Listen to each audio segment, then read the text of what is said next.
I am Ted Zablotsky. I'm a book with the Simsbury Human Library. The title of my book is I'm a Child of World War II Resistance Fighters.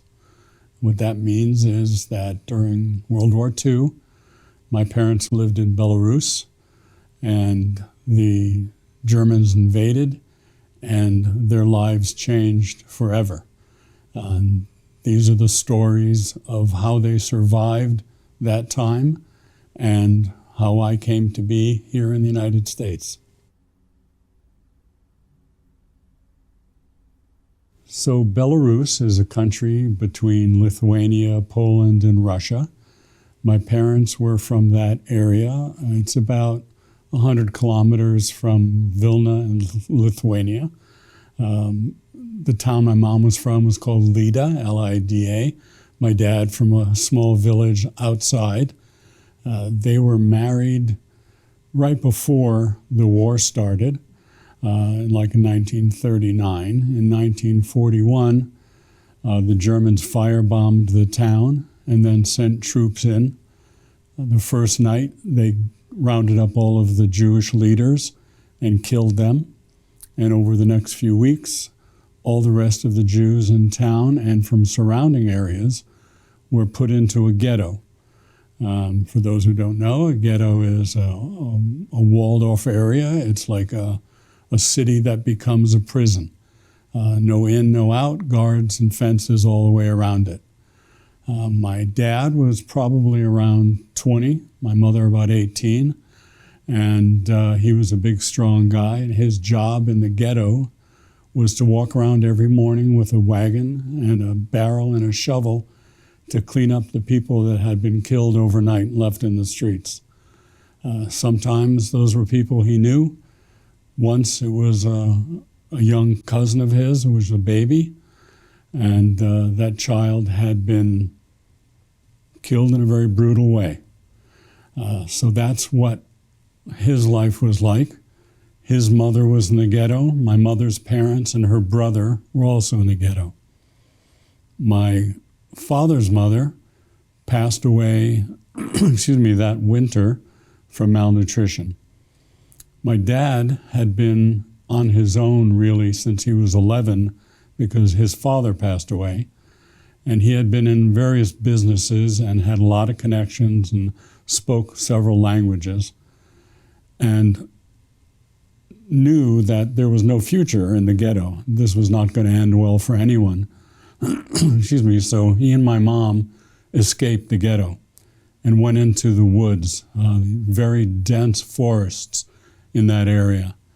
And they met up with other people who were like-minded. And they began the resistance, which was they wanted to live and they wanted to fight the Nazis any way they could. And that went on for a while. Because of my dad's connections, he heard that the Nazis were planning on what they called an action, which was they were going to liquidate the ghetto. So my dad snuck back into the ghetto to talk to my mom's parents and say, this is going to happen in the next week or two. Let me get you to escape the ghetto and come with us into the woods. My grandfather was one of those people who believed, unfortunately, that if you just keep your head down and do what they tell you, that nothing bad will happen, despite all the brutality that they saw on a daily basis in the ghetto, which I still can't fathom, but I can't judge. Sure enough, 2 weeks later, the Germans marched 6,500 plus people out of the ghetto, outside of town to where 2 large pits had been dug, and they made everyone disrobe, put their clothes in like piles, shoes with shoes, shirts with shirts, and they had all those people stand there naked, waiting for their turn to be killed and dropped into the pit. Getting my head around those numbers is difficult. You look at the World Trade Center where 3,000 people were killed in one day. This is twice as many, intentionally. And that kind of thing happened all the time in that part of the world. over and over again. Hundreds of thousands of people were killed that way, aside from those that died in concentration and extermination camps. I can only try and imagine what went through my grandfather's head while he was standing there with his wife and his 14-year-old son waiting for their turn. But that's how that chapter ended and the next one started for my parents in the woods. So in the woods, life was very different and very challenging, especially in the winter. In that part of the world, winters are severe. What they did was, and they got together with, there were hundreds of people that were in the woods at the same time. In fact, there was a movie a few years ago called Defiance with Daniel Craig in the star, and he played a character named Tuvia Bielski, and it was called the Bielski Partisans. I knew him. He was at my bar mitzvah. The people that they were in the woods with became my extended family because I had no grandparents, uncles, aunts, or cousins. And those people that survived with my parents were the ones that we associated with more. Winters were very severe. They would dig trenches and cover them with pine boughs and start little fires and crowd as many people as they could into these little shelters, if you would, to try and stay warm, which was a real challenge. One time my dad told me about a time when it was always more comfortable to sleep outside, actually. And he had a fur coat that he had obtained somehow. And he said one night he woke up and there was snow over him. There were like 2 feet of snow on top of him. And he was so warm because the snow on top of the fur was like an insulation. So they survived any way they could. They hunted in the forest. They went to surrounding areas. There were some very kind and generous people that would share their minimal amounts of food with them. Some would not willingly and were forced to because getting weapons was a very difficult thing for them, but they did. They would attack a small German patrol and they would take their weapons and then they went from there and they would attack bigger patrols and they got weapons. Eventually they would attack trains and outposts, and they resisted any way they could. And eventually the Germans started sending patrols into the woods to try and stop these partisan activities. They never really met with much success. One time there was a huge invasion of the Germans into the forest with tanks and so forth, and everyone had to escape. One of the advantages that the partisans had is their familiarity with these woods. They had grown up there. They had hunted there. It was part of their lives. It was their backyard. So they knew where to run. One of the occasions when they had to run, a rifle was more important to them than a person was. They had all kinds of people there. There were hundreds. At the end of the war, there were still 1,200 alive that survived because of, because of their activities. And my mom was not a tall person, and she had to cross a river holding a rifle above her head, and the water level of the river was just under her nose, and she thought she was going to drown, but she couldn't let that rifle get wet because that would have meant her life. So when I was a kid, my mom never went into a pool. At the ocean, she would never go in above her waist, and I never really understood why until it was explained to me. And then about 30 years ago, my brother and I went back with my dad to Belarus, and my dad was like, here's the river where your mom almost drowned. And here's this man's barn One of the food missions that my mom went to with my dad's cousin, it's just a lane it was a village that had houses on one side of the lane and the barns and the pastures on the other side, just a row of homes. And someone came and knocked on the door and said the Germans are on the other end of the lane. This was a man who my parents knew before the war and had been very generous during the war. And he took my mom and my dad's cousin and he put them in the barn across the way, which famously had a blue door. And he locked a chain around the handles and put a padlock on it. And then the Germans came to his door and said, we heard there were 2 Jewish women. We're looking in everywhere, open your barn. So they went over to the barn. He said, look, there's a chain and a lock on it. There's no way they could get inside. And that saved my mom. And he literally risked his life in order to do that. We went back and stayed at his house, actually, when we went to visit. No running water, it's peasant life there. And it was really an incredible experience. So they were in the woods almost 3 years, and the Soviets finally liberated that part of the world. And my mom was able to go back to Lida. There were several, like I said, there were 1,200 survivors of the Bielski partisans. And they went back to Lida and started living there. But the Soviets wanted as many soldiers as they could, so they drafted my dad into the Soviet army. So he wasn't able to stay in Lida.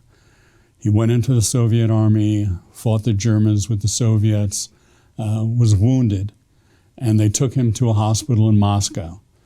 So while he was recovering, he saw what life was like in the Soviet Union and didn't want any part of it. So when the war finally did end and he was had his reunion with my mom in Lida, he said, we have to go. So they escaped by going through Poland and Czechoslovakia to get to Germany, ironically enough, because Germany was where the Americans had built displaced persons camps.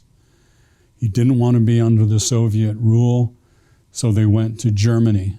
On the way, in Prague, Czechoslovakia, my brother was born. And the apocryphal story is he had the first circumcision after the war in Prague. It was done by an army chaplain who was a rabbi. They finally got to Germany, and this was in late 1945, early 46.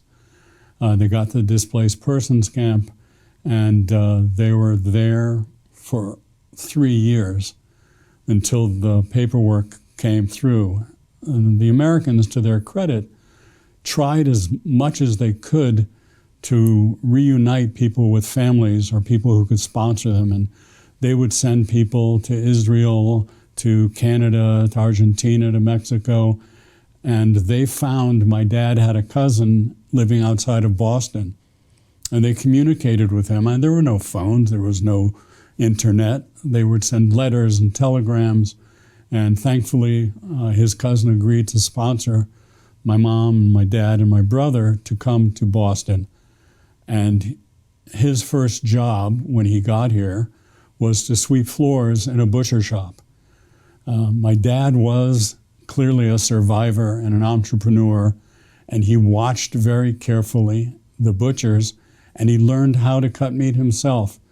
And that became his career. And it served him well no matter where they went. He could find odd jobs, slaughtering cattle and cutting the beef parts up and to make these wholesale units for people. Eventually, he opened his own butcher shop the day I was born, actually, in Norwich, Connecticut.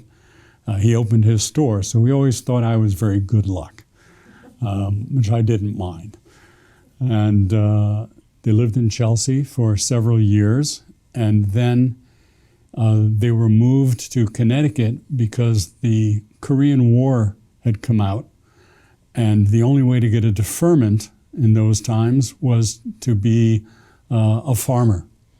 So he had another cousin in New York that had means, and he bought a farm in Connecticut, in Jewett City, but needed someone to run the farm. So he moved my dad and the rest of the family. Now I had a sister that had been born in Boston, and the four of them moved to this farm in Jewett City. And my dad and my brother would do the things they needed to do on the farm, which I can't even relate to because I don't know. And he would take odd jobs in Norwich, which is 10 minutes down the road, at a butcher shop. And then when the war ended, his cousin sold the farm, which all kinds of stories related to that. And my dad moved us to a chicken farm in Norwich. And that's when he started his business with a friend, butcher shop called Poultry, Wing, and Meat. And it was about the size of a garage. So I was born into that. My earliest pictures were me sitting in a chicken coop in a little high chair, not even a year old. And then we moved to the big city, which was Norwich. And life got really, really good. Norwich was a great town to grow up in. As I said earlier, the people that were in the underground or the partisans with my parents, they socialized regularly. Not every week, but 3 or 4 times a year. They would get together either at our house or we'd go to their houses.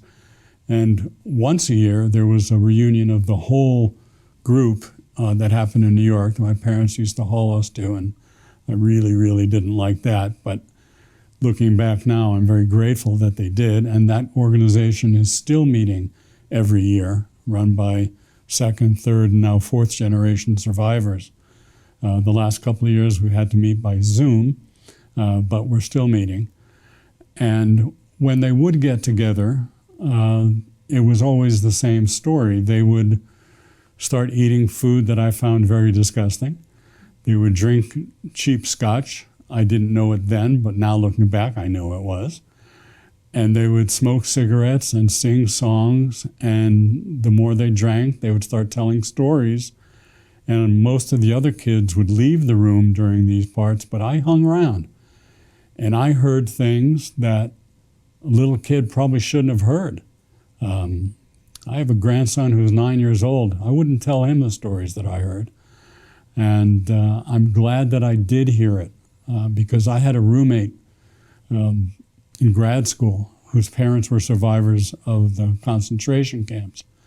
And they never, ever shared a word of it with him, and he didn't know anything about it. My parents never shut up about it, and I'm so grateful. They didn't sit down and tell us stories, but when they came out, they came out. And for example, during the Vietnam War, my father was the happiest, proudest American, loved living here, was so grateful for the opportunity, thought that paying taxes was a privilege. So when he saw protesters during the Vietnam War, he would yell at the TV and he would say, "Yeah, go to Russia. See if you can carry a sign against the government in Russia. You don't know how good you have it here." And he was passionate about it. He loved this country. And anything anti-American was not a good thing to say around my dad. He worked hard. He built a great life for myself and my siblings. And all he did was work. Never had any hobbies or avocations, just worked.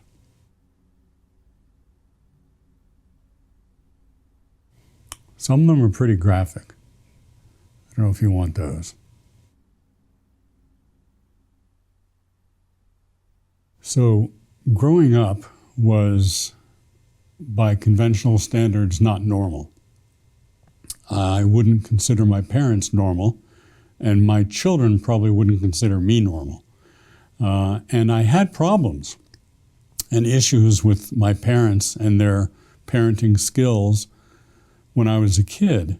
But looking back through an adult lens and what they had gone through, I stopped judging them a long time ago. And objectively, what they had been through, I think they were very highly functioning. I got ethics and morals and learned that the most important thing is not how much money you make, but that you be a good person. And that's what I try to tell my kids too. If you want to be a success, I don't care what you do for a living. I don't care how much money you make. You have to be a good person. And the way to do that is to make the next right decision.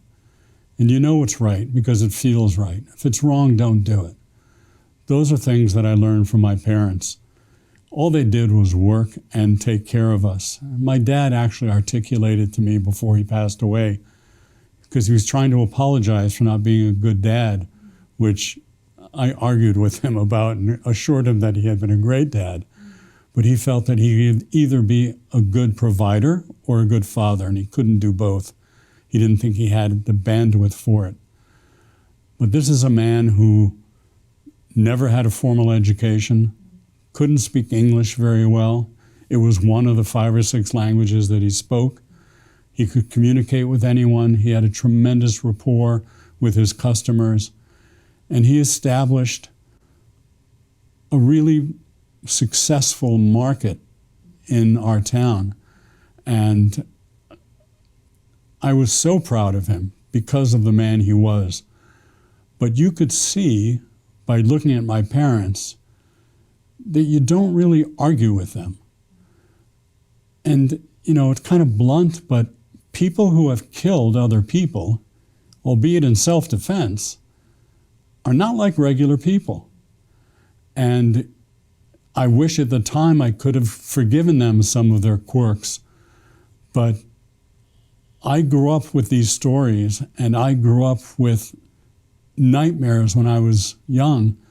We had a lilac tree outside of my window, and when the wind blew, it scraped the house. And I would have nightmares that Nazis were walking around the house. And the perspective and the gratitude that those kind of experiences gave me. My brother and I were in business for over 30 years. And businesses have their ups and downs. And when we had a downtime one time, my brother gave me a perspective. He was 11 years older than I. He gave me a perspective that he goes, well, at least no one's chasing us with machine guns and dogs. And that was a tremendous perspective, because as bad as I thought things were, they weren't that bad. And we got through them. And it's because of lessons we learned from our parents that little things that bother people don't bother me. I have the gift of a perspective, and I'm grateful for that. So about 30 years ago, 32 years ago, I went back with my brother and my father to Belarus. At that time, my sister and my father had each been diagnosed with cancer. And there is a tradition in our religion that when you ask for special dispensation from God, you go to the graves of ancestors. And his ancestors were all buried in Belarus. So we went back so that he could ask for help for his daughter. He wasn't asking for himself, but it was for his daughter. He was already 70 years old, something like that. Unfortunately, the only place he knew for sure where his father was buried was no longer a Jewish cemetery. The Germans had ripped up all of the gravestones and turned it into a horse pasture. There was a sign that said this used to be a Jewish graveyard, and there was a little poem that someone had written there. His mom died in the ghetto. There was no graveyard, but there was a big tree where they buried people next to. So we found that tree, and there was a sign on a deli-type styrofoam tray and nailed to the tree,